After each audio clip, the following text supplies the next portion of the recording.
Hello అందరికీ నమస్తే. మీలో ఎంతమందికి బెండకాయ కర్రీ అంటే ఇష్టమో కామెంట్ చేయండి. నేను చిన్నప్పుడు హాస్టల్లో ఉన్నా అని చెప్పాను కదా, అప్పుడు బెండకాయ కూర వండేవాళ్ళు. ఏ కూర వండినా సరే మంచిగా తినేదాన్ని, కానీ బెండకాయ కూర వండిన రోజు మాత్రం నాకైతే ఫుల్ ఏడుపు వచ్చేదనమాట.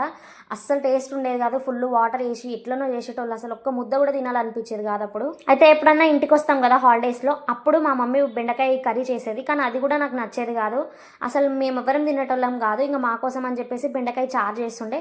శనగపిండి, చింతపండు వేసి పచ్చిమిర్చి వేసి బెండకాయ చారు చేస్తుండే. ఆ చారు మాత్రం మంచిగా తినేవాళ్ళం అనమాట. కర్రీ కాకుండా ఓన్లీ చారు చేస్తే తినేటోళ్ళం. మ్యారేజ్ అయిన తర్వాత బెండకాయ టమాటా వేసి కర్రీ చేస్తే మా ఆయనకు కూడా నచ్చేది కాదు, ఈవెన్ నాకు కూడా నచ్చేది కాదు, తినకపోయే వాళ్ళం.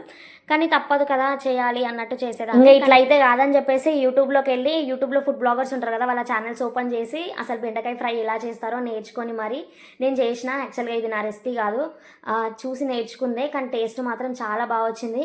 కొన్ని వంటలు మా అత్త దగ్గర, కొన్ని వంటలు మా అమ్మ దగ్గర నేర్చుకున్నా, ఇంకా కొన్ని అయితే యూట్యూబ్ నుంచే నేర్చుకున్నా.